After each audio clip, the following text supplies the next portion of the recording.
Oui, nous continuons vers les sujets intitulés Kukimbia bila ujumbe. Courir sans le message. Nous avons dit au cours de cette semaine, courir sans le message, ce n'est pas bien. Nous ne pouvons pas courir sans le message.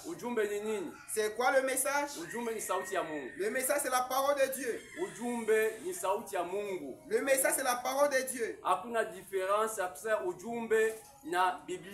Il n'y a pas la différence entre le message et la Bible. Il n'y a pas. Si vous voyez porter les lunettes spirituelles, vous verrez qu'il n'y a pas de différence. Que Dieu nous bénisse. Nous avons dit que le message et la Bible, c'est des choses identiques. Ils forment une seule chose. Et le message même, c'est quoi?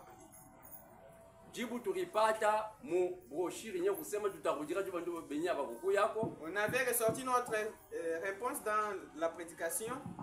Convaincu pour concerner. Mambo il est en Rakisha. Yanduku frère Franck. Pour frère Franck. Anasema hivi. Il dit ceci. Le véritable contenu du message. Il est enye ya kweli iko ndani ya ujumbe. Le véritable contenu du message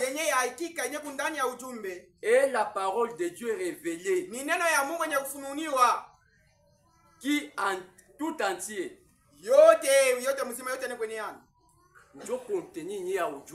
c'est ça le contenu du message. C'est la parole révélée, la parole du salut qui entier, tout entier, du commencement à la fin. Et la particulier, les promesses pour notre temps. C'est pour cela que le message est la parole de Dieu. Et la parole de Dieu est le message.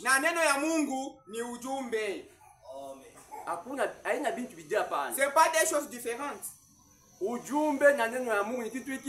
message et la parole de Dieu, c'est une seule chose. C'est une seule chose. Ce ne sont pas des choses. C'est lui qui fait de cela deux entités. Et trompé. Et il est séparé de l'ordre divin du salut.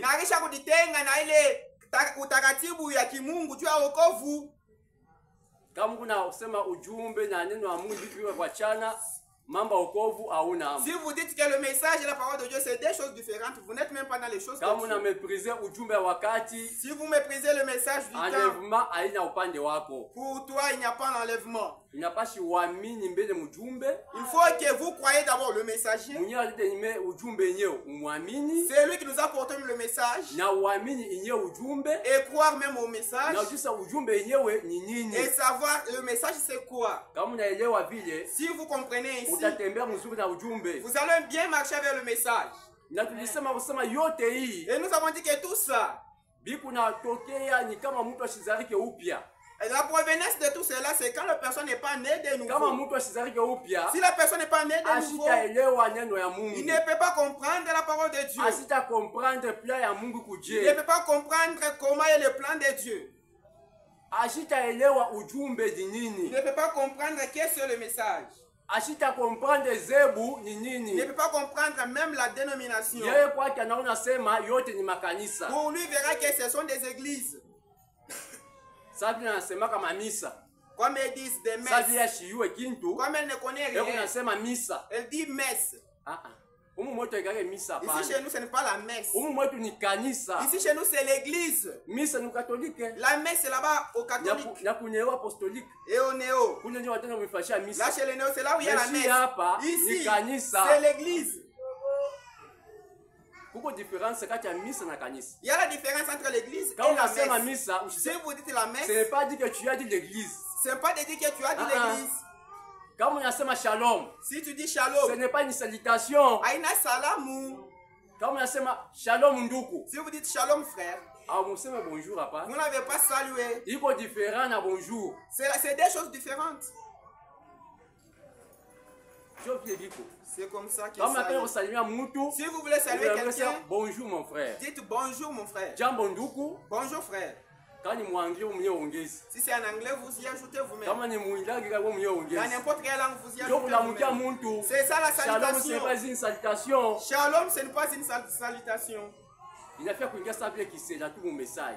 Ça devient comme des slogans, comme des habitudes dans le Shalom message. Nduku. Shalom frère. Vous ne l'avez pas encore salué. Shalom Amani. Amani Nduku. Shalom veut dire la paix. La paix à vous frère. Si vous dites que la paix soit avec vous, est-ce que c'est une salutation? Ce n'est pas une salutation. Parce que là-bas, c'est un souhait. Là-bas, vous pouvez le souhaiter la paix. Mais ne remplacez pas shalom à la place de la salutation. Nous avons dit tout cela. C'est quand quelqu'un dévie. La personne ne veut pas arriver au calvaire. Si vous refusez d'arriver au calvaire, vous avez beaucoup de conséquences. Il faut que vous naissiez de nouveau. Si vous naissez de nouveau, vous comprendrez mieux les choses de Dieu. C'est comme un entrepreneur. Un entrepreneur, avant d'ériger un plan d'une maison, avant de commencer la construction d'une maison, on lui donne d'abord la forme de la maison sur un plan. On lui donne la forme de la maison sur un plan. Il faut qu'il puisse détecter bien. Pour comprendre. Pour qu'il puisse ériger maintenant. C'est de même que nous aussi les enfants de Dieu. Nous devons comprendre quel est le plan de Dieu. Qu'est-ce que Dieu veut. Si on ne comprend pas ainsi, nous allons marcher dans les troubles. Et on va commencer à se taper. C'est nous qui sommes dans le message. C'est nous qui avons cru en première position ici à Lubumbashi. Mais en lui, ça ne montre pas qu'il est dans le message. Les Écritures disent, si notre justice ne dépasse pas celle des pharisiens, faisons attention. Faisons attention. Il faut que notre justice dépasse celle des croyants. Ceux qui n'ont pas encore crié, que notre justice puisse les dépasser. Vous ne pouvez pas dire à quelqu'un de croyez au Seigneur Jésus au moment où tu n'as pas encore crié. Tu n'as même pas encore arrivé à la croix. Même la nouvelle naissance, tu n'as pas encore expérimenté. Comment la personne va-t-elle croire? Toi, tu es prisonnier. Tu veux délivrer ton semblable. Cela, c'est difficile. Ce sont des choses incompréhensibles. Marc chapitre 7. Marc chapitre 7. Verset 6. Depuis le 6e verset. Marc 7, 6. Jésus leur répondit. Hypocrite. Esaïe a bien prononcé sur vous. Ainsi qu'il est écrit. Ce peuple m'honore des lèvres. Mais son cœur est éloigné de moi. C'est en vain qu'il m'honore. En donnant des préceptes qui sont des commandements d'hommes. Que Dieu nous bénisse richement. Il ne faut pas adorer Dieu seulement aux lèvres. Que notre humilité ne soit pas toujours verbale. Que ça puisse provenir du cœur. Si ça provenait du cœur, même le monde sera surpris. Kashimbala sera surpris. Si nous nous faisons nous-mêmes, nous n'allons pas aller loin avec la parole de Dieu. C'est pour là l'apôtre Paul dit, vous avez bien commencé. Quand vous avez écrit, toi tu courait bien? Nani anakusimamisha? Qui t'a stoppé? Ile uvuto cette influence haitoke kwa Mungu, ne provient pas de Dieu, kwa shetani. Ça provient du diable. Wale uliamini, quand tu avais cru, ulikuwa na bidii, tu étais zélé, uanza kuyapa na 8 heures, tu venais ici à 8 heures, uanza kutumikia Mungu mzuri, tu servais bien les seigneurs, hakuna mtu anaanza kukusukuma, personne n'était poussé, uanza kutumikia sans contrainte, tu les faisais automatiquement, hakuna mtu anaanza kumesa twende sana, personne ne te disait d'aller, wewe moya, et toi-même. mais sasa mais maintenant, iko je? c'est comment? Nani mwenye kuloka? Qui t'a ensorcelé? Nani mwenye kukataza? Qui t'a défendu? Est-ce que Mungu atakwambia sana acha kunitumikia? Dieu peut-il te dire de laisser et de l'abandonner? Kama ina Mungu, si ce n'est pas Dieu, ni shetani. c'est le diable. Nani mwenye kusimamisha? Qui t'a stoppé? Wewe mwenye ulianza mzuri, toi qui avais bien commencé, tukimbie na ujumbe, courons avec le message. Kama tukimbie mikono bule, si nous courons sans quelque chose à mettre, nous n'allons pas arriver. Mungu atubariki. Dieu nous bénisse. Usijidanganye. Ne nous trompons pas nous-mêmes. Tusijidanganye ma sensation. Ne nous trompons pas avec des sensations, avec des émotions. J'ai le Saint-Esprit. Mais tes œuvres ne montrent pas que tu as le Saint-Esprit. Ne sautez pas pour arriver là où se trouve le corps. Nous regardons tes œuvres. Nous regardons ce que vous commettez. Si toi tu nous prêches par rapport à vos œuvres, ceux qui sont des dieux, ils ne pêchent pas. Mais c'est du diable. Ce sont eux qui pêchent. Ce que vous dites, tu montres clairement votre camp. Tu montres votre côté. Tu es de quel côté? Personne ne te donnera la solution. Toi-même tu te tiens la solution. Paragraphe 105. Paragraphe 105. Paragraphe 105. Un message. Il nous envoie avec son message. Allons avec le message. Allons avec quelque chose à dire. Allez dire. Non pas courir et ensuite ne pas être capable de dire quelque chose.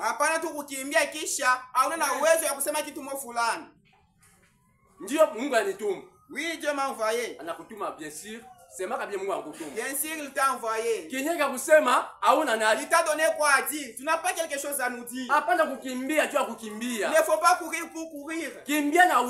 Courir avec le message. Allez vers la parole de Dieu. Si vous n'avez pas la parole de Dieu, taisez-vous. Agenouille-toi. Prie Dieu. Comme le pasteur vient de nous dire là, tu viendras nous raconter sur des futilités. On nous dira des futilités. Si Dieu n'a pas mis quelque chose dans ton cœur, ne parlez pas. Taisez-vous. Si vous parlez, ça ne sera pas conforme au problème qui est sur terrain. Parlez néanmoins que Dieu a mis quelque chose dans vous. Frère Branham dit, si quelqu'un partait sans le message, c'est la pire chose que nous avons en ces jours. Parce que la personne commettrait des scandales. Regardez si quelqu'un n'a pas le message. Elle partait ses choses. Ou chez sa soeur. Les problèmes qu'il va déposer là-bas. Celui-là. Celui-là c'est vente. Celui-là.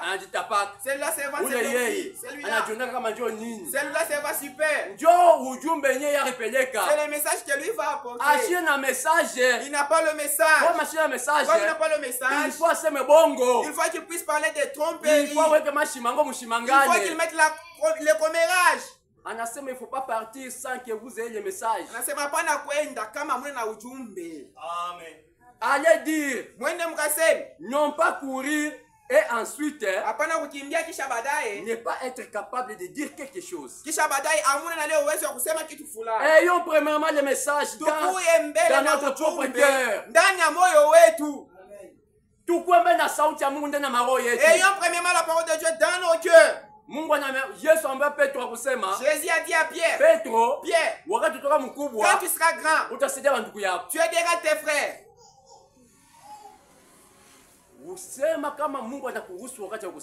Parlez si Dieu vous l'a permis. Nous allons lire le paragraphe 116. Quel bien cela fait d'y aller. Si vous n'avez rien à dire, vous devez avoir quelque chose à dire. C'est vrai. Christ, le Fils de Dieu, vous aime tous. Il est mort pour vous. C'était Jésus-Christ, le Fils de Dieu. Ça ne sert à rien de courir sans le message. Courez si vous avez le message. Si vous n'en avez pas, taisez-vous, mes frères. Ce n'est pas un problème. Quand Dieu vous donnera quelque chose, vous direz. Même dans des réunions charnelles. Si vous n'avez pas quelque chose à continuer, taisez-vous seulement. Pourquoi tu ne parles pas? Bon, je n'ai pas une intervention à faire. Ce n'est pas la faiblesse. Or, c'est la grandeur. Et non ouvrir la bouche. Parce que celui-là dit, je n'ai pas aussi médaille que je parle aussi. Et tu vois mettre là-bas des trucs. Ce que vous dites. On parle au sujet du mariage. Toi, tu commences à nous raconter les histoires en rapport avec l'élection de la mairie. Oh, cette femme-là a échoué. Pourquoi? Tu n'as pas la chose dans ton cœur. Si vous n'avez pas la chose, taisez-vous. Agenouillez-vous. Priez Dieu. Et Dieu vous donnera quoi dire à son peuple. 74, vous devez naître de nouveau. 74. Oh, vous pourriez vous relever de là. Et faire n'importe quoi. Vous pourriez danser dans l'esprit. Vous pourriez crier comme n'importe qui. Vous pourriez courir sans et là. Sur la plancher. Vous pourriez vous joindre à toutes les églises. Vous pourriez faire tout ce que vous voulez. Je parle aux pentecôtistes maintenant. Et retournez directement, suivez la femme d'un autre.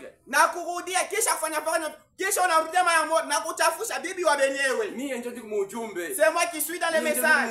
C'est moi qui suis dans le message. Qui saute dans l'église. En esprit même. Tu parles ma langue. Mais quand tu sors de l'église, tu te fixes un rendez-vous avec la femme d'autrui. Honte à toi. Honte à toi. Tu jettes l'opprobre à la parole de Dieu. Si ça pouvait être en Israël, on allait vous lier au cou et vous jeter dans la mer. Parce que tu es une tomate pourrie. Tu vas affecter l'église. Est-ce que nos soeurs viennent ici pour afin de devenir vos femmes à vous? Nous n'avons pas ici à l'église pour nous souiller. On vient ici pour se sanctifier. Jésus a dit, il ne viendra pas prendre quelque chose qui est souillé. Non. Il viendra prendre l'épouse. Sans tache ni ride. Puis sans tache ni ride. Ni rien de semblable. Qui t'a ensorcelé toi? L'attitude que tu as. Ça ne montre pas que tu es chrétien. Tu es un chrétien par des procès. Tu parles beaucoup, mais tu agis peu. Briser le foyer d'un autre. Briser le foyer d'un autre. Certains d'entre vous, femmes, vous retournez directement à cela. Malgré que la parole vient à vous, pour que vous fassiez ce qui est droit et tout le reste. Vous ne voulez pas. Vous ne voulez pas la reconnaître. Vous femmes qui est sous cette emprise. Vous connaissez vous-même. Abandonnez cela. Vous ne voulez pas laisser pousser vos cheveux. Vous ne voulez pas vous habiller correctement. Vous voulez tout le temps être exactement comme le monde. Dieu a nini? Pourquoi? Dieu a kuzalika upya. Parce que vous n'êtes pas né de nouveau. Si vous étiez né de nouveau, donc la soif du monde va quitter en vous. Vous verrez comme ce sont de saletés. Vous aurez les dégoûts de votre vie ancienne. Vous allez dire même à Dieu, mon Dieu, pourquoi tu m'as laissé en train de vivre dans les désordres pendant tout ce temps ici? Il y a un frère qui m'avait dit, tous ces jours ici, pourquoi tu ne me disais pas de venir? Il s'est retrouvé en retard. Il a entendu de bonnes choses. La parole de Dieu, c'est bonne. Comme Jésus pouvait le dire. C'est comme quelqu'un qui fait de bonnes récoltes dans son champ. Qui trouve la richesse dans son champ. Dans son champ.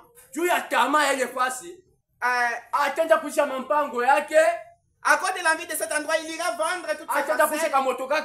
Vendre même élargir le terrain. Pour élargir le terrain. C'est comme ça le royaume de Dieu. Si vous l'obtenez, vous serez réjoui. Et vous ne serez pas égoïste. Vous aimerez la parole de Dieu. Que votre frère croit, que ton père croit, que ta soeur croit à cela. C'est la soif qu'on avait dit qu'avait l'apôtre Paul. Vous voulez tout le temps être exactement comme le monde. Parce que vous n'êtes pas encore morte au monde. Il est en vous. Certains d'entre vous, hommes, vous ne voulez pas cesser de boire et de fumer.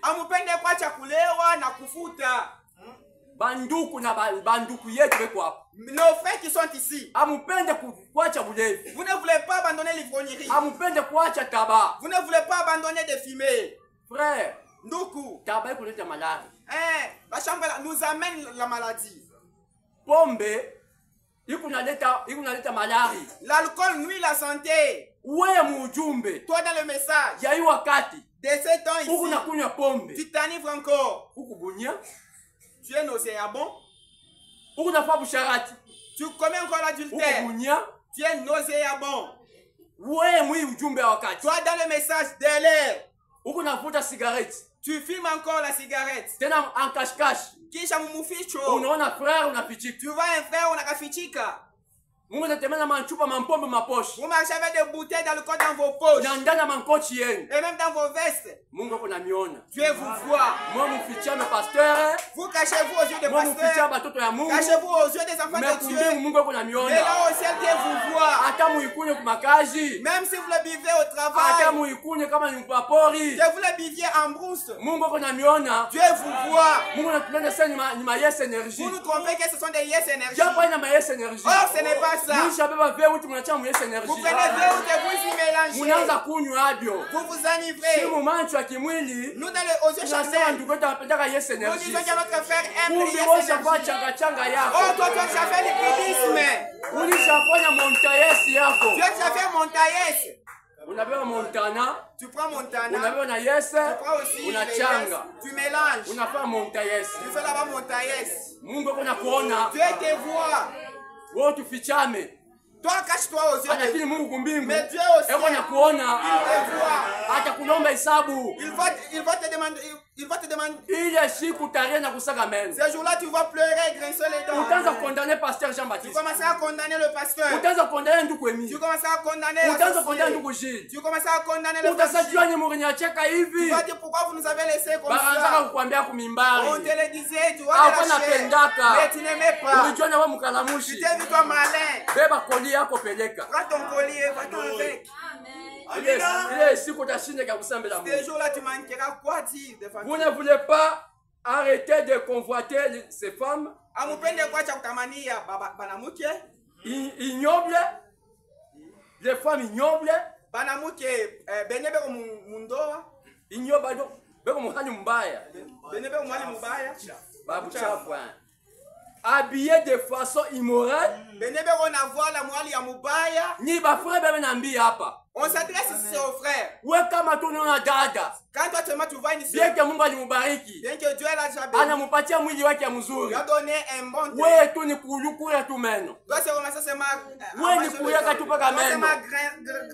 Grincer les dents. Frère, itakusaidia nini? Ça va t'aider à quoi? Bakupatia banamuke bote bon lumbashi. On te donne toutes les filles de na ukosa ufanye mbingu. Et manquer les royaumes. Itakusaidia kitu kani? Ça t'aidera à quoi? Tubebe mampango yote mkashimba bebe basa unapenda mampango bebe. Comprends tout le passé de kashimba et qu'on te les donne. Ça yuko mwisho de pesa maborne. Beba na yangu mpango. Toujours déplacer les bornes quand même la mienne. Utafanya ndio nini? Tu feras quoi avec cela? Ni mushiku wana kajembe. Paka unadeplacer borne unaweka. Avec là où tu prends le borne et tu commences à changer. La Bible dit malheur à malheur à cet homme. Malheur à celui qui déplace les bornes de son voisin. Malheur à toi. Si tu y avais déplacé à l'air et tu parce que la chose là, ça ne peut pas t'aider à rien. Tu ne peux pas ni construire la maison. Mais tu prendras que le problème devant Dieu. Habillé de façon immorale. Vous voulez les voir dans les rues. Au lieu de vous détourner et de vous en éloigner. Vous continuez tout de même à les convoiter. Genèse chapitre 6. Genèse chapitre 6. C'est ça, Genèse chapitre 6. Asema wakati ile à ce temps-là bana ba muntu les fils de batoto ba Mungu les enfants de Dieu batoto ba bantu ils ont vu que les filles des hommes bana kwa bazuri étaient devenues belles. Banaanza kwenda baoa. Elles partaient le prendre en mariage. Frère, banduku wanyange. Faites attention. Pourquoi? C'est parce qu'il y a encore il y a encore le monde en vous. Cependant, si ce sacrifice a été agréé, vous êtes mort. C'est exactement. Saisissez-vous ce que je veux dire. Comprenez-vous de quoi je parle? Mungu atubariki sana. On ne se moque pas de Dieu. Quand vous faites ces choses, Dieu est là au ciel, vous voit. Dieu vous voit. On ne se moque pas de Dieu. Galates chapitre 6. Galates 6. Galates 6. Galates 6.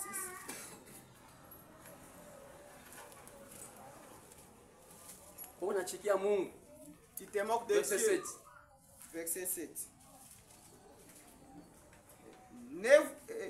Ne vous y trompez pas. On ne se moque pas de Dieu. Ce qu'un homme aura semé, il le moissonnera aussi. Celui qui sème pour sa chair, moissonnera de la chair la corruption. Mais celui qui sème pour l'esprit, moissonnera de l'esprit la vie éternelle.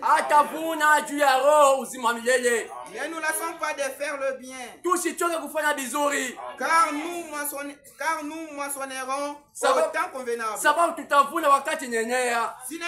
nous ne nous relâchons pas. Ainsi donc, pendant que nous en avons l'occasion, pratiquons le bien envers tous. Et surtout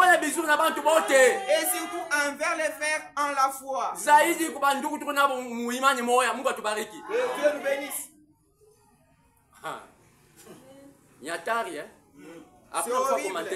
Il n'y a pas de c'est trop clair. Si toi tu sèmes pour la chair, tu moissonneras des choses de la chair. Laissez-moi vous dire. Chaque fois que vous prenez la décision, vous prenez la décision, le diable vous attend. Le diable vous attend à prouver les décisions rebelles. Pour prouver la décision que vous avez faite. Quand vous prenez la décision, si vous avez pris la décision, dès aujourd'hui, moi j'abandonne le monde, je ne volerai plus, je ne commettrai plus d'adultère. Tu dis seul, mais le diable vous attend pour vous éprouver.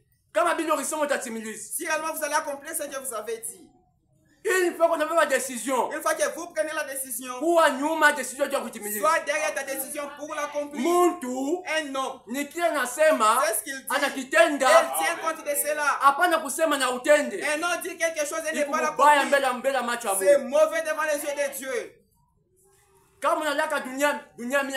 Si vous dites que toi le monde aujourd'hui, moi vers l'alcool c'est fini, l'adultère et moi c'est fini aujourd'hui, sois derrière tes paroles pour les accomplir. Ce sont des bonnes paroles que Dieu ne peut pas vous laisser. Dieu viendra pour vous aider. N'ayez pas peur. Même si la tentation vient, ne reculez pas. Dieu vous aidera. C'est comme si vous aimez les choses de la chair, si vous aimez des choses de l'esprit, vous moissonnerez aussi les choses de l'esprit. Continuons à faire le bien. Si vous avez l'occasion de faire le bien, faites-le. Tu ne le fais pas à quelqu'un, mais vous le faites à votre Dieu. Le journal vous dira un bon serviteur, un bon enfant, passe à ma droite. Toi tu étais un bon enfant, tu avais pris ma défense dans le monde à cause de moi. Et aujourd'hui je ne peux pas te décevoir. Que Dieu nous bénisse. 1 Corinthiens chapitre 9. 1 Corinthiens chapitre 9.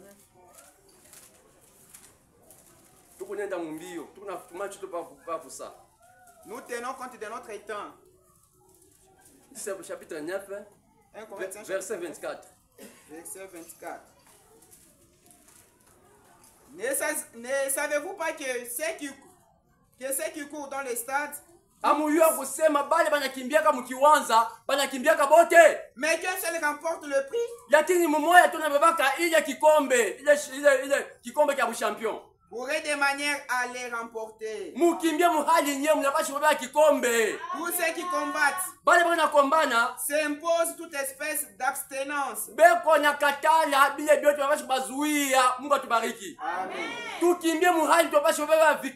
Courons de la manière où nous pouvons remporter la victoire.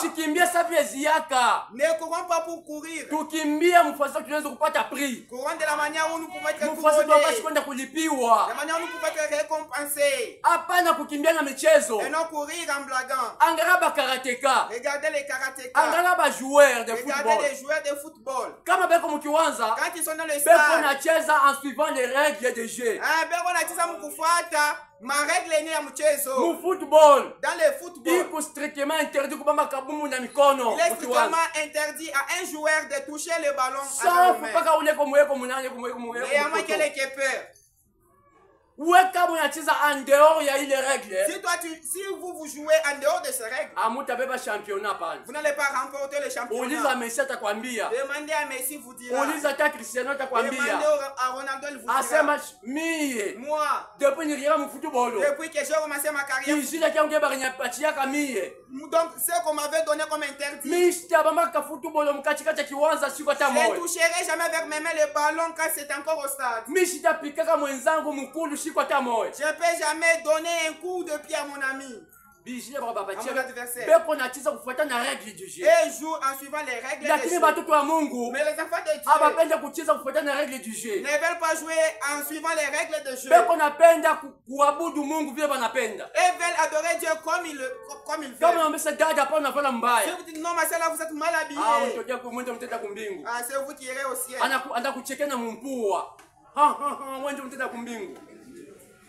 Dada penda kuvala mubaya. Ma soeur ne faut pas s'habiller comme ça. Voilà les pantalons na voilà. Le frère les pantalons mubaya. Et vous avez mis cette pantalon. Fali pantalon. Laissez cette manière ici à Fali. Comment tu fali pantalon? Laissez ces pantalons ici à Fali. Il pantalon na ouais frère. Le pantalon ici n'est pas pour vous frère. Mais ouais, on penda kushiki. Mais vous ne voulez pas écouter. On penda kucheka kufuata règle du jeu. Mais vous ne voulez pas suivre les règles. Unapenda kucheza mfaso yako. Vous voulez jouer selon vos règles. Watakulipa mpaka vile kunacheza. On va vous récompenser de la manière dont utapata couronne corruptible. Utapata le taji ya waribifu. Ya waribifu. Amen. Watasema mtumishi mzuri. Bon serviteur. Wewe unitembea nje ya règle du jeu. Toi tu as marché en dehors de règles. Huyu bashi. Viens alors. Huyu mtumishi. Viens serviteur. Wewe unaanza kucheza kwa busharati. Toi tu remettais l'adultère. Wewe unaanza kuiba. Toi tu volais. Wewe unaanza kuibia bantu makuta. Toi tu escroquais. Huyu mtumishi mzuri. Viens ici bon serviteur. Huyu tukupatie taji yako. Viens, on va te couronner. Utawata kukuronner. On va te couronner. On va te couronner vers la pourriture. Chaque travail mérite son salaire. Quoi que vous fassiez, tout ce que vous faites, vous serez toujours récompensé. Si c'est pour les dieux, il vous payera. Si c'est pour Dieu, il vous récompensera aussi. Personne ne restera vers la dette d'autrui. Même au diable, on est en train de... Il n'a pas vos dettes. Il n'a pas vos dettes. Vous lui avez donné votre argent. Et t'a donné l'argent. Est-ce qu'il a ta dette? Toi, tu as massacré. Prends mon papa ici, que j'obtienne l'argent. Il prend ton papa. Et te donne l'argent. Est-ce qu'il a ta dette? Il n'a pas ta dette. Tu t'es troublé toi-même. Tu t'es troublé toi-même. Ça va t'aider à quoi? Tu as terminé toute la famille. Tu vas les consommer avec qui? Le bonheur d'avoir l'argent, c'est quand on le mange ensemble. Mais si on vous dit que c'est l'argent, il ne faut pas manger la viande, il ne faut pas manger le poisson, il ne faut pas prendre les œufs. Vous allez manger quoi? La terre. Tu deviens serpent. Tu deviens serpent. Tu mangeras quoi? On t'interdit toute chose. On prend l'argent, on te donne. Tu deviens serpent. Parce que les serpents toi, tu mangeras mavumbi et tu mangeras la poussière. Tu deviens serpent. Que Dieu nous bénisse. Frère. 9, 25 et 26. 26. Moi donc, je cours non pas comme à l'aventure. Shikimbie savye mu michezo. Je frappe non pas comme battant l'air. Napiga sabye sipike pepo. Mais je traite durement mon corps. Lakini nasumbua nguvu mwili wangu. Et je le tiens assujetti. De peur d'être moi-même rejeté. Jumi mwenyeshi tupwe. Après avoir prêché aux autres. Kisha kubiri bingine. Mungu atubariki. Kisha wewe kuita ndugu yako. Akwa sikala sauti ya Mungu. Après avoir invité un frère de venir écouter la parole de Dieu. Anakuwa escalier yako. Il devient un escalier pour toi. Anakupanda wewe sasa unabakia mdunia. Il te monte. Maintenant toi tu restes dans le monde. Et lui entre dans l'église. C'est ce que Pierre Paul dit. Après avoir prêché, toi-même tu rates. Ne vous moquez pas. Servez l'Éternel avec certitude. Dit que j'ai couru non comme des blagues. Je ne frappe pas comme si je suis en train de blaguer. J'ai craint d'avoir parlé comme ça. Que je puisse être rejeté. Il faut faire attention vers la parole de Dieu. Faisons attention vers la parole de Dieu. Si nous prenons la parole de Dieu, on a toujours parlé comme ça. Oui, on a toujours parlé comme ça. Un jour, ça sera une réalité. On me disait que un trompeur, un jour il dira la vérité. Il dira, Ça, c'est son lot. L'eau, la tromperie, c'est son lot. Un jour, il dira la vérité. Oh, c'était la vérité. Un jour, ça sera la vérité. Rachetons les temps car les jours sont mauvais. Philippiens, chapitre 3. Philippiens chapitre 3, verset 14. 3:14. Je cours vers les buts pour remporter le prix de la vocation céleste de Dieu en Jésus-Christ.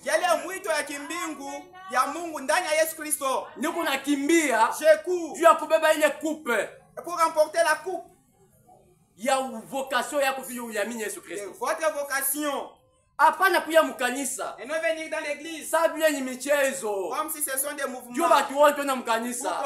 Pour qu'on nous voie. Tu jirani yangu anendaka. Parce que mon voisin na mimi na mukanisa. Moi aussi je pars. Hapana. Non. Kuya mukanisa na but. Venez dans l'église avec un but. Kama unakuwa mukanisa na but. Si vous venez avec un but. Iko mzuri. C'est très bon.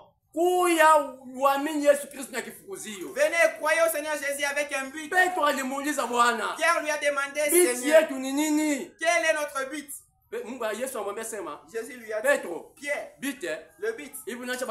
Comme tu as laissé, tu as abandonné tes frères, tu auras d'autres. Comme tu as laissé tes parents, tu les auras. Et en plus, tu auras la vie éternelle. Que Dieu nous bénisse. Courons de la manière où nous pouvons remporter la victoire. Les cyclistes courent. Et ne courent pas comme des blagues. Il est en train de pédaler en grande vitesse. De la manière qui lui permettra de devenir le premier. Un jour, on a vu dans nos téléphones. Il y avait des motos de course qui traversaient des collines. Ceux qui font ces choses, ils le font pour obtenir les gains. On n'a jamais là-bas un prix.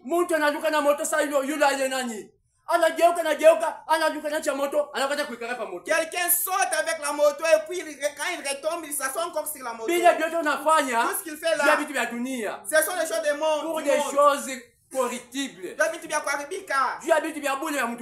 choses nulles de ce monde. À combien plus forte raison les enfants de Dieu? Combien plus forte raison les chrétiens? Les chrétiens du message. Défendons la parole. Soyez des vrais ambassadeurs de la parole. Ceux qui peuvent défendre la parole. Pas seulement les pasteurs, mais toute l'église. Quand nous sortons, vivons la parole de Dieu. Et ayons de bonnes manières à répondre aux gens. L'Écriture dit que notre parole soit toujours accompagnée du sel. Et non des paroles secs. Et non des paroles sèches. Vous partez où? Toi tu ne vois pas que je pars. Le téléphone qui était ici, tu ne l'as pas vu. Tu me l'avais donné. Frère, tu réponds comme Caïn. Jusqu'à cette heure, tu n'es pas encore préparé. Ma chérie, pardonnez-moi, j'ai rencontré. Toi, tu n'as pas le bras pour préparer. C'est lui qui est censé préparer. Est-ce qu'on avait dit que les hommes ne préparent pas? Un mari qui se connaît, il se retient seulement si je réplique. Ça sera horrible. Il oublie son travail. C'est le travail, c'est votre tâche de préparer pour le mari. C'est votre tâche de faire les lessives. C'est votre tâche de repasser les habits du mari. C'est ton travail de laver les enfants. C'est ton travail à toi de balayer la cour. Alors maintenant, parce que le mari t'avait aidé. Un jour, même aujourd'hui, on va faire un charifoignac. Dieu le siku ile alifika na fiakia. Parce que ce jour-là, il avait pris le balai balayé. Leo anaita fiakia tena. Même aujourd'hui encore il va balayer. Bien sûr mtu abenia Mungu. C'est un enfant de Dieu. Anawa kifika na fiakia. Il prend le balai comme ça. Il n'a pas 2 jours successifs na fiakia mpango. Il y a 2 jours successifs il le fait. Unaanza kuespera kusema. Toi tu commences à espérer. Kesho tena tafiakia. Demain le faire encore. Au fiakia. Mais tu ne balayes pas. Akuuliza kusema. Quand tu te demandes. Wewe una mikono. Toi tu n'as pas les bras. Sasa ni kazi yake. Est-ce que c'est sa tâche à lui? Ana kazi yake. Ce n'est pas sa tâche. Tuambie ukweli, ana kazi yake. Qu'on se le dise, c'est pas son travail à lui. Kazi yake ni kutafuta makuta. Son travail d'aller chercher l'argent. Auze bunga. Payer la farine. Mukure bukari. Pour que vous mangiez. Na kuzia manguo. Et te vêtir aussi. Akutunzishe. Et te faire soigner. Ndio kazi yake. C'est ça sa responsabilité. Aina kufika kumulango. Et non balayer la cour. Aina kusukula mansani. Et non faire la vaisselle. Aina kazi yake. C'est pas son travail. C'est biblique minasema. Ce que j'ai dit c'est biblique. Iko biblique. C'est biblique. Biblia inasema. La Bible dit que mwanamke anachokipa na soins domestiques. Mwanamke yako anangaikia makazi ya kunyumba. Soins domestiques ni kazi ni soins kali. Qu'est-ce que les soins domestiques? Makazi ya munyumba batata ni kazi kali. Quelles sont les tâches ménagères? Ni bwana mwenye anaacha mtoto ampamuze mtoto mavi. Vous laissez au mari d'étorcher l'enfant. Ndio bwana unaachia. Alifanya kwa mapendo. Il a fait par amour. Unapenda kwa zoezi. Mais tu veux que ça soit accoutumé. Unaacha fashi yako dada. Tu as abandonné ta femme. Voilà mwenye nyumba. Amuta kwa kimya mtakapo kama kelele. Et dans cette maison il n'y aura pas la paix, il y aura des tiraillements. Pas les frères atapenda ku revendiquer droit yake. Quand les frères aimera revendiquer son droit. Comment il? Comment? Ni mimi mwanaume. C'est moi un homme. Mi chef. Moi le chef de la maison. Moi le propriétaire de la maison. Je commence à torcher l'enfant. Tena kuna mwapesha frère wakati kunitafuta makuta. En plus vous l'empêchez même le temps d'aller vous chercher. C'est pour mtoto unamtuka pa mikuta. Vous prenez l'enfant vous le donnez en Makuta kaitafuta. Dieu. Quand est-ce que je chercherai l'argent? Unamfikisha kwa na kukaji mu retard. En plus, il arrive même en retard. Anapata maproblème kukazi. Il trouve des problèmes au travail. Ouais, utayua. Toi, tu ne sauras rien. Bana tarudia kukazi. Quand tu vas retourner, anafika kunyumba. Il arrive à la maison. Unapima tu umpatia mtoto mpaka ni wakati. Tu essaies encore de lui donner l'enfant à la même heure. Anakabisa hapana frère. Il dit non ma sœur. J'en ai marre. Wende kana mpaka vile. Toi, tu es toujours comme ça. Si mtoto yako. C'est ton enfant. Tu peux pas les prendre. Au yako pata problème jana kukazi. Tu ne sais pas qu'il avait trouvé les problèmes au travail. Tu as mtoto mwenye kumpatia. À cause de l'enfant que tu lui as fait donner. Toi, tu ne peux pas connaître. Les enfants de Dieu sont intelligents.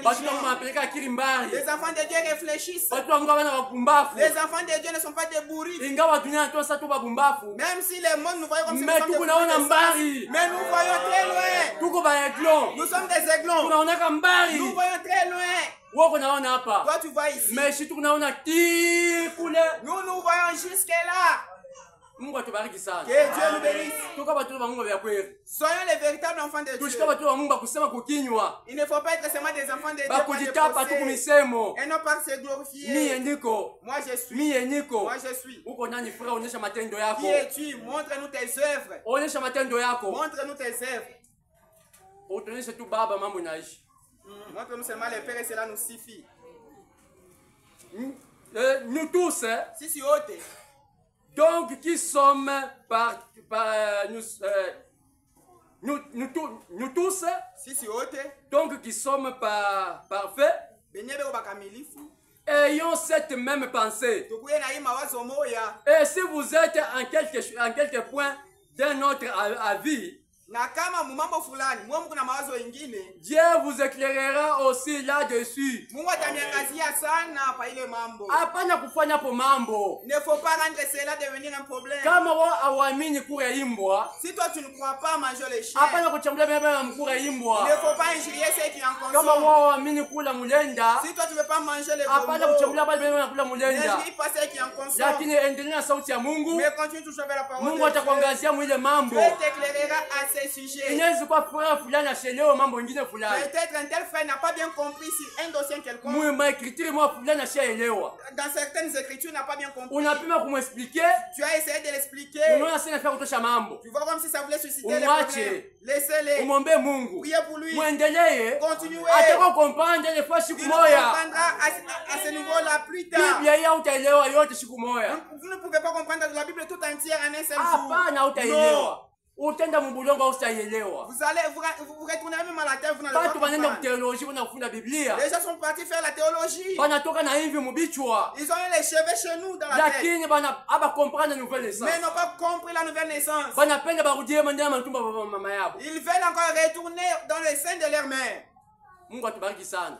Usifanye mambo si kama kuwa incompréhension ya écriture. S'il y a des incompréhensions d'écriture. Dis-moi comment il a touché colonne vertébrale. Mais à moi si ça touchait aux colonnes vertébrales. Quand il a touché colonne vertébrale. Si ça touchait les colonnes vertébrales. Colonne vertébrale ni nini? C'est quoi la colonne vertébrale? Ni doctrine à kanisa. C'est la doctrine même de l'église. Quand il a goûté la doctrine à kanisa. Si ça touchait la doctrine de l'église. Frère. Là vous n'allez pas les supporter. Là c'est comme quelqu'un qui veut briser la colonne vertébrale. Si vous brisez la colonne vertébrale, la personne n'aura plus encore les temps de se tenir. Si quelqu'un vous touche dans votre colonne vertébrale, on ne peut pas les laisser. Frère, ça c'est ça notre absolu. Frère, ne touchez pas à ça. Comprends la parole de Dieu, c'est comme ça. Et rallie-toi à ça. Seulement, pas qu'à tout. Au point où nous sommes parvenus, marchons d'un même pas. Soyez tous mes imitateurs. Frères, et portez les regards sur ceux qui marchent selon les modèles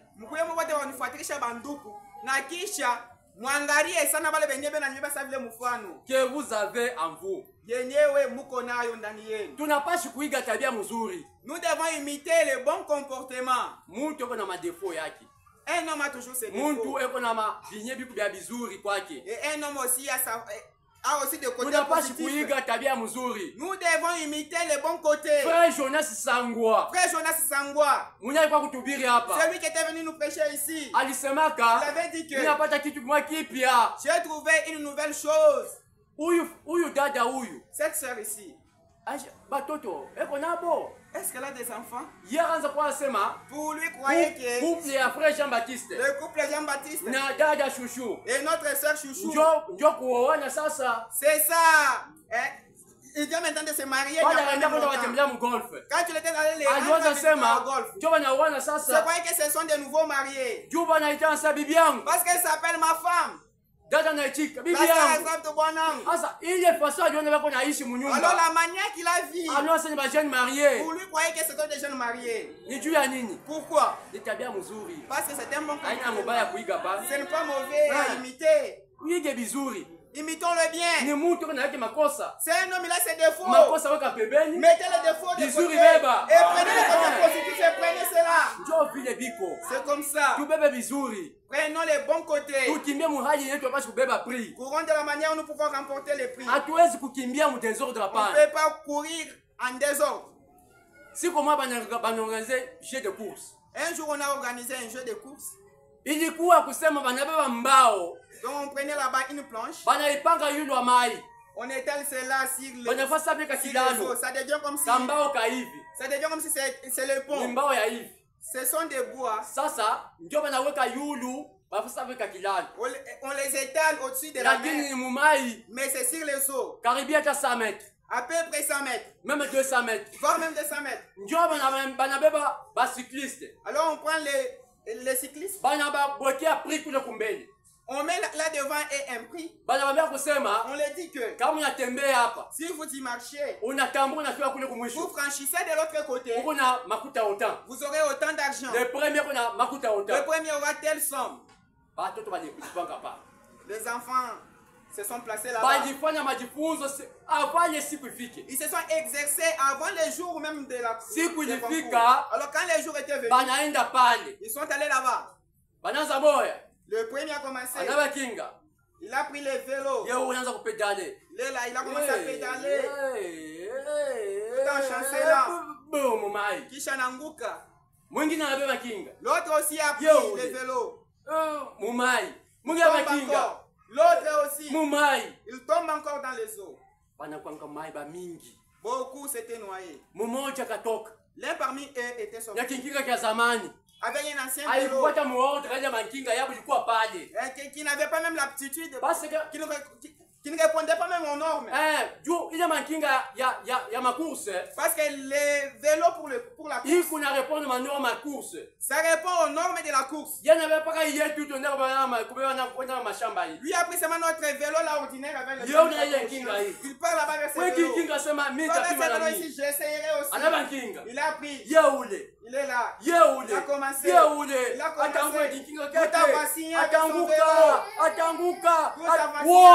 Jusqu'à ce qu'il est arrivé, on l'a applaudi. Les gens l'ont applaudi avec ses vélos ici. C'est impossible. Toi, tu n'es même pas cycliste. Toi, tu ne connais même pas comment tu n'as même pas les VTT. Comment as-tu pu? Nous-mêmes qui sommes 200 km nous qui parcourons des 100 km. Qu'as-tu fait pour parvenir? Montre-nous. Il a dit que vous vous êtes trompé. La raison pour laquelle je n'ai pas tombé, moi je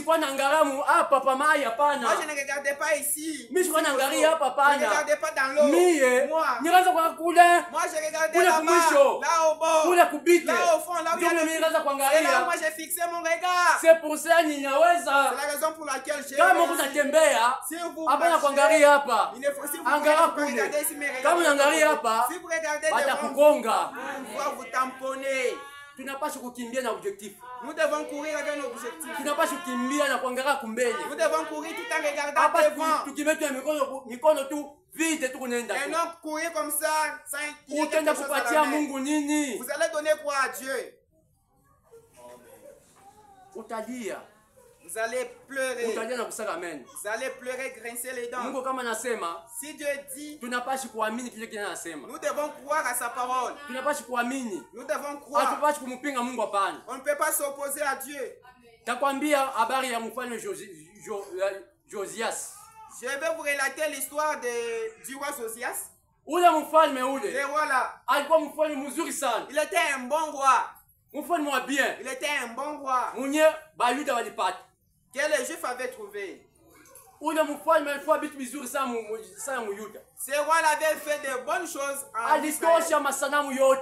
Il avait ôté toutes les idoles. Il avait rétabli le temple de Dieu. Alors ce roi-là, un jour, c'était un roi qui était entré dans la royauté moins de 10 ans. À moins de 10 ans. Il était entré dans la royauté. Alors ce roi-là, un jour, il y avait la bataille.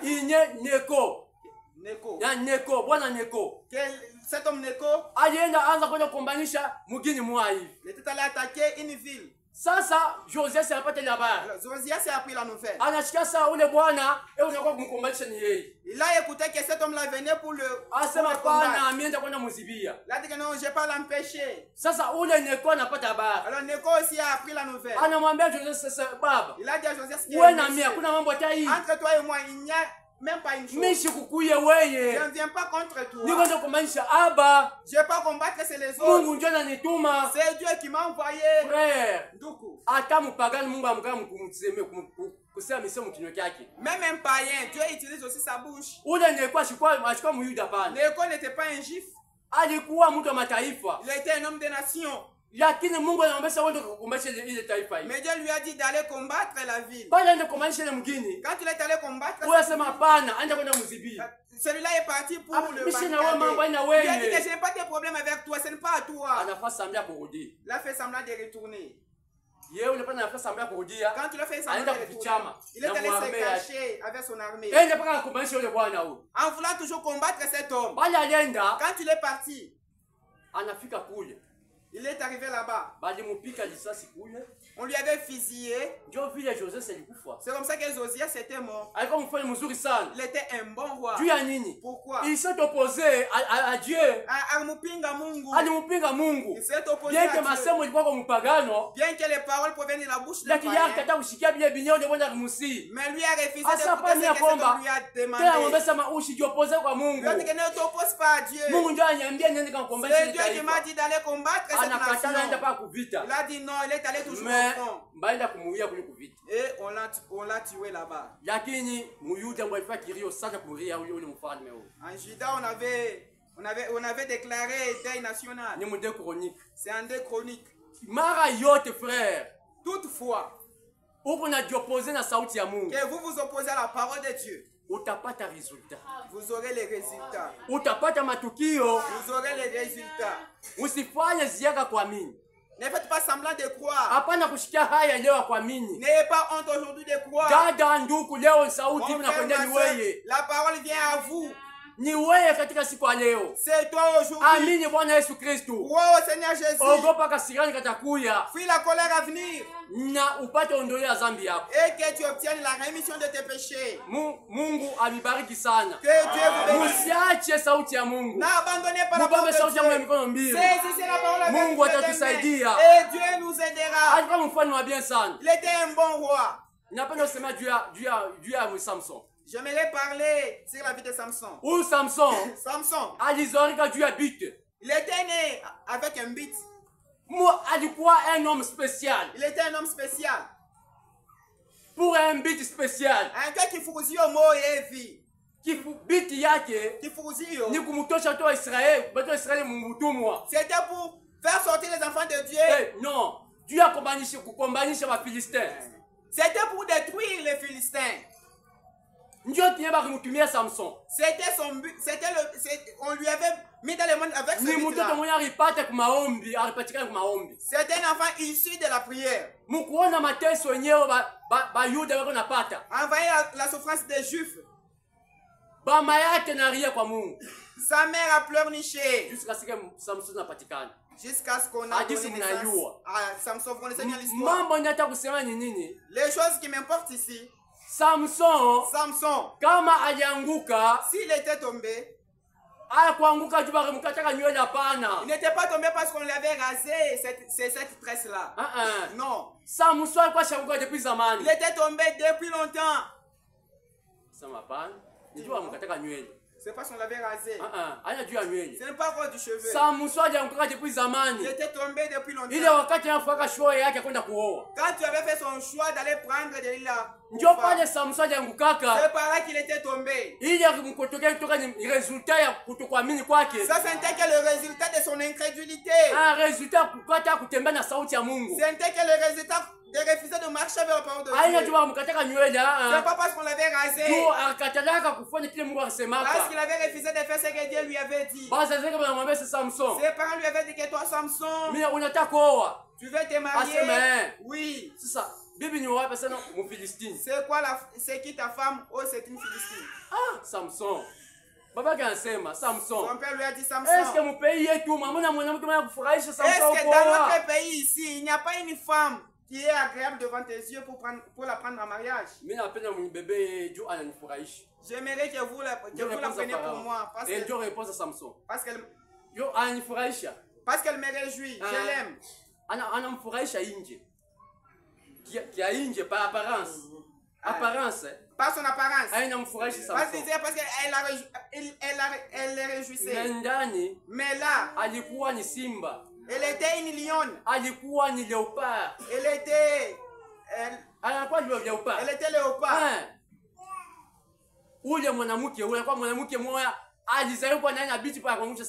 La femme là était née avec un but de faire chuter Samson.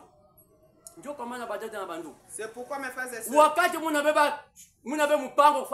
quand vous prenez la décision de faire un choix, ne le faites pas avec blague. Ne le faites pas quand on vous pousse. Faites votre choix avec la libéralité, avec la liberté. Faites cela sans qu'il y ait quelque chose derrière vous pour vous pousser. Faites cela sans qu'il y ait personne. Personne ne doit vous pousser dans votre choix. Si vous voulez vous marier, marie de toi-même. Marie de toi-même. Les personnes te disent que marie cette femme ici. Bien sûr, Bien sûr, on peut te proposer. Mais tombe à genoux et prie Dieu. Que Dieu t'aide. Ou bien un frère ou frère. Aimez cette frère ici. Mais lakini faites attention avec votre choix. Parce que toute ta vie en dépend. Si vous revenez ici chez Frère Jean-Baptiste, frère, ça ne marche pas vers cette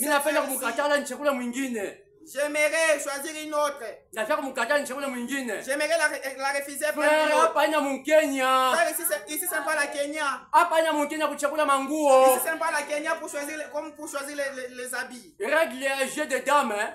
La règle de jeu de dames. On a déjà dit que toucher jouer. Une fois que tu touches à un pion, il ne faut pas le laisser. Il faut toujours l'avancer. Vous n'allez pas laisser ce pion.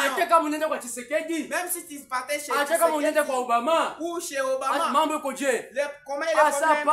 Non. Notre règle de jeu, c'est toucher jouer. Prenez d'abord votre stade. Toucher jouer. Mon frère, on a raison. Mais lui, il a raison. Où j'ai touché jouer, non? Toi, j'ai touché jouer. Ah, t'es capable de courir à 5 pions. Même si on peut te bouffer 5 pions, 3 jours. Ah, tu as la Bible, pas tu ne peux pas choisir ici une femme et tu la ça ne marche pas. Après un temps, pasteur, ça ne marche pas. Mon choix était hakuna ndiko beba. Il n'y a pas l'écriture. Muishi paka vile frère. Beba msalaba wako. Muishi paka vile. Fais seulement comme ça. Hakuna ndiko utakwapia sema mkatale juu ya il n'y a aucune écriture qui pourra vous soutenir. Muishi paka vile frère. Vivez seulement comme ça. Mungu amibariki sana. Que Dieu vous bénisse. Samson huyu. Samson ici. Alifanya mubaya. Il avait mal agi. Ya kwenda kuua Filistini. D'aller prendre en mariage la fille la Mungu akasha interdire. Parce que Dieu les avait déjà interdits. Nilipataka hii mo. J'avais trouvé ce mot ici. Hii mo iko ni mu Chiluba. Ce mot ici c'est en Chiluba. Hii mo. Le mot ici.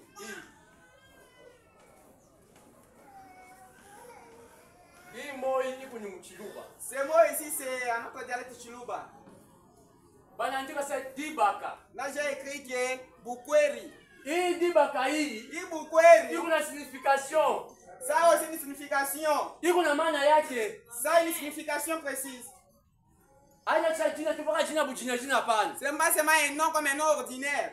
Iko na signification yake. Ça signifie. Pale niruliza. Quand j'ai demandé, on m'a répondu qu'elle est dit. On m'a dit que c'est l'amour. Ibai. Les bas ici. Iba. Ba. Banyebe semani. Babiji. Asema bawiri. 2. Ika. Ika hii. Banyebe semanyo. Wakashiji. Asema. Tuya lote.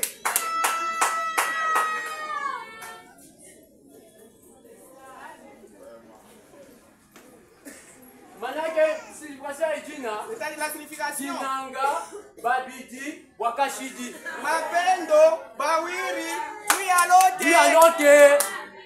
Ndio maana dibaka. C'est ça la signification de dibaka. Donc kama wanaingia mumbunyumba. Si toi seulement tu t'engages. Ni chemin sans retour. C'est un chemin sans retour. Kitanda kenu banachoma. Là chez vous, les lits, il est dans la guerre pour Banayichoma. Kama unarudi yako. Si tu revenais. Parent wa bien. Un bon parent. Atakurudisha. Il va te retourner, rudia. Parent wa bien, utaanza kunywa atakurudisha. Tu ne peux pas dormir chez rudia. Et surtout kama uko nasikiaka wewe. Et surtout si toi tu n'écoutais pas. Kama bakaanza kukosaka uko nasikiaka wewe. Si on te conseille que tu n'écoutais pas. Hautakunywa hata mai ya kwenu. Vous n'allez pas même boire de l'eau de chez vous. Utajulia sema aba ni bazazi yangu. Vous allez vous demander est-ce que réellement ce sont mes parents? Ou bien ni bazazi yangu. Ou ils ne sont pas mes parents. Sibiri tubia bien ulifanyaka. Si le concernant de Dieu bien Samson alipataka. C'est ce que Samson avait obtenu, avait reçu. Tunapashi kuamini sauti ya Mungu. Nous devons croire à la parole de Dieu. Tukimbie na sauti ya Mungu. Courons vers la parole de Dieu. Mukuoa en se mariant. Tukimbie na sauti ya Mungu. Courons vers la parole de Dieu. Mukwenda kutumika. En travaillant. Tutumiki tunena sauti ya Mungu. Travaillant vers la parole de Dieu. Tushende mikono bule. N'allez pas sans qu'il y ait quelque chose à faire. mikono bule. Si nous marchons sans quelque chose à faire, on ne pourra pas mieux s'en sortir. Utanguka. Vous allez trébucher.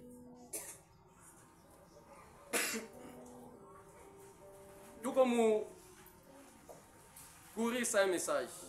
Mwima ubiri kukimbia bila ujumbe. Ndio sasa inaanza kuenyea. Mtaturumia kwa kidogo. Notre temps file déjà. Pardonner. Ya kura bilikuwa bia 1h30. La nourriture était pour 1h30. Sasa tunaanza kubikura mu 50 minutes. Maintenant là on le consomme dans 50 minutes. Mturumia kutuishia hatutaisha kwa lakini. On ne peut pas terminer mais laissez-nous un peu maintenant. D'autres resteront. D'autres vont rester. Mungu mbariki pasteur. Que Dieu vous bénisse pasteur. Paragraphe 44. Paragraphe 44. Courir sans message.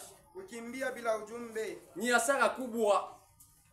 Tunapaswa kukimbia, ni danger. C'est un danger permanent. Tunapaswa kukimbia na ujumbe. Nous devons courir avec le message. Kama unatembea bure, si vous marchez sans qu'il y ait quelque chose, utanguka. Vous allez tomber. Hautafika. Vous n'allez pas arriver. Je veux parler verbalement seulement. Siku moya, un jour, kulikuwa jeu de course. Il y avait un jeu de course. Pas qu'un jeu de course. Toujours les jeux de course. Pas qu'un jeu. Toujours dans les jeux. Mandiko nasema, les écritures disent nature. Ça nous enseigne davantage les choses spirituelles. Kulikuwa ile mazoezi. Il y avait ces jeux-là. Banasema, on a dit que course kwako. Il y a la course. Mukimbie sana mufanye entraînement kwa lakini on a besoin de 150 jeunes. Faites des entraînements et faites aussi des exercices car on a besoin qu'il y ait des 150 jeunes. Ceux qui vont courir victoire. Pour remporter la victoire. Et si vous courez, on a fui la barrière. Vous arrivez à la barrière. On vous demande. Mot de passe. On te donne les mots de passe. Comme on a fait le mot de passe, si vous arrivez là-bas, vous dites le mot de passe et vous entrez. Ça va bien, mais pas 150. Alors les gens là étaient au nombre de 150. Il y avait des vaillants. En train de pédaler. En train de tournoyer avec les vélos. Chaque jour toujours comme ça. Jusqu'à ce que le jour est arrivé. On les a placés et tous là-bas. On a mis un fil devant eux. Chacun avait jamais mis le pied à son vélo. Il prend le nez, il place cela à côté du fil. Une fois qu'on retentit seulement le sifflet, et la course commence. Mais on les avait donné le mot de passe. Mot de passe. Le mot de passe. C'est ce qui va vous aider. Qu'on puisse vous ouvrir la barrière et entrer pour remporter le prix. Mais la course aussi, ça compte pour arriver le premier et dire le mot de passe et entrer dedans. Ils sont allés avec un garçon qui connaissait bien rouler le vélo. Quand tu le fais comme ça, ça fait des spectacles. À la fin, on a massif. Mais les jours est arrivé, ils ont ramassé la course. Ils sont partis et ils sont sortis le premier. Quand il est arrivé là-bas, le premier. Quand il est arrivé là où on devrait lui demander le mot de passe, il a oublié le mot de passe. Il était premier. Il avait tellement bien couru. Mais il avait oublié le mot de passe. Ses amis là, et qui consomment le piment. Et qui consomment le piment. Et venaient toujours dans leur rythme là. Ils venaient toujours dans leur rythme là. Ne consommez pas le piment. Le piment va vous couper les souffles. Et venez toujours doucement. Doucement. On les a demandé le mot de passe. Il dit son mot de passe. On l'ouvre et il entre. Le monsieur là où il celui qui était arrivé en première position. Il ne faisait que se taper à la tête. Massampa. Les gens qui l'avaient laissé depuis longtemps. Lui c'est Kashimbala, les autres sont restés au niveau de Moïse.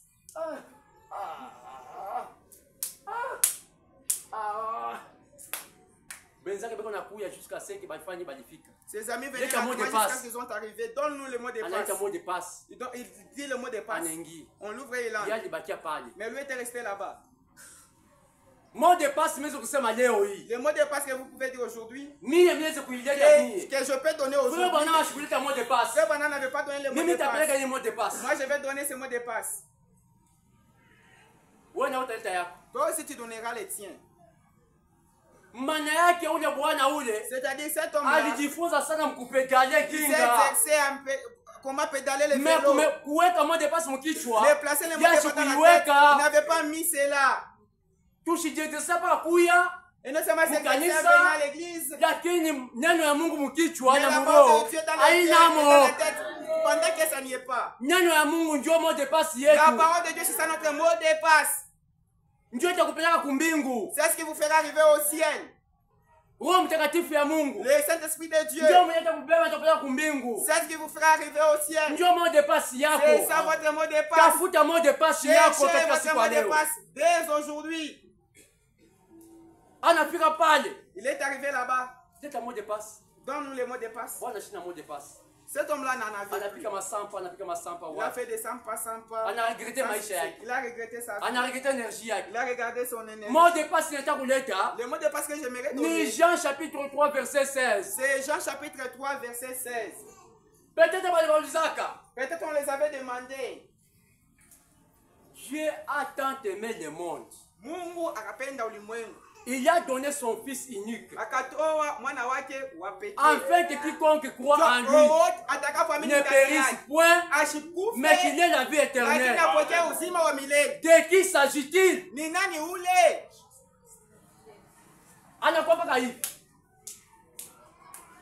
Mais on a quoi ça? Jésus-Christ. L'autre arrive et dit Jésus-Christ, on l'ouvre et il entre.